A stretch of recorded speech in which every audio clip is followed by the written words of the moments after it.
people are really suffering with anxiety. They are really suffering with depression. They are really suffering with sleep. They are really suffering with attention problems. The question is why? Is it overdiagnosed? I don't know, maybe, but my guess is that most people, in my experience, tells me that most people are truly suffering. It's just a matter of degree, and it's also a matter of, okay, why?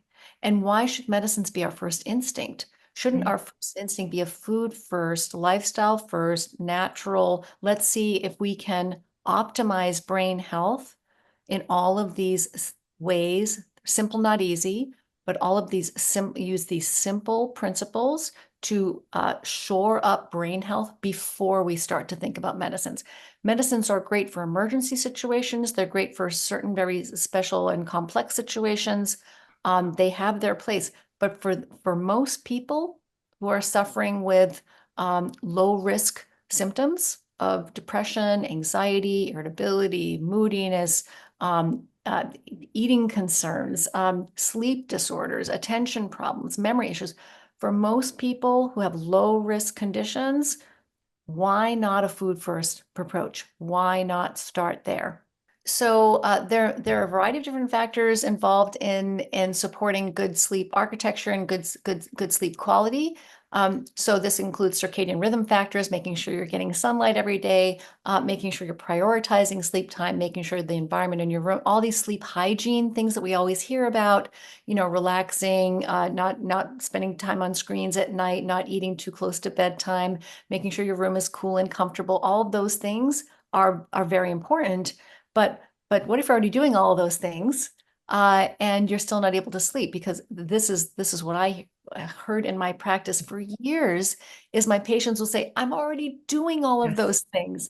And that's when they would come to me and say, I need a sleep medication, right? And I would, of course, prescribe it for them.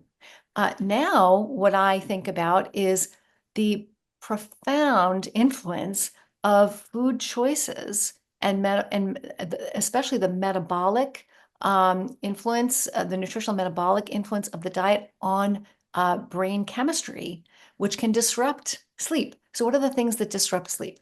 Caffeine disrupts sleep, alcohol disrupts sleep, blood sugar and insulin roller coaster affects sleep, cortisol levels affect sleep, so stress, and your food choices are playing a direct role how much melatonin your brain actually makes. So this is just one example.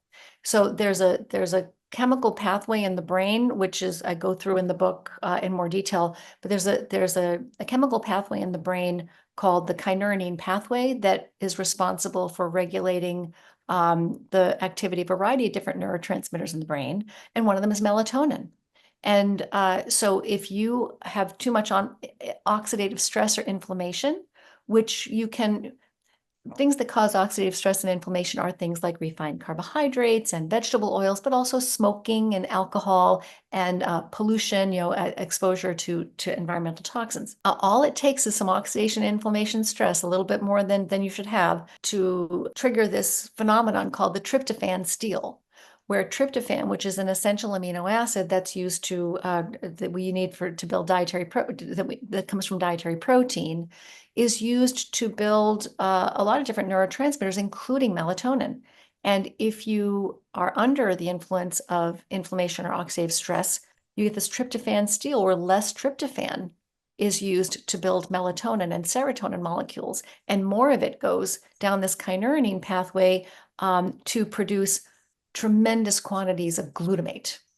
And glutamate is the brain's gas pedal. It will throw the brain into overdrive and can be not just physically damaging to the brain's architecture, but also very destabilizing for mood and attention. People can become anxious or irritable, moody. You can even see hypomania and insomnia because the brain is overstimulated by too much glutamate. So this is just one example of how not having the right information about food can profoundly destabilize brain chemistry to the point that the only thing that people think is going to help is either having alcohol before they go to sleep to try to relax themselves, or taking a melatonin supplement, or taking a sleep medication.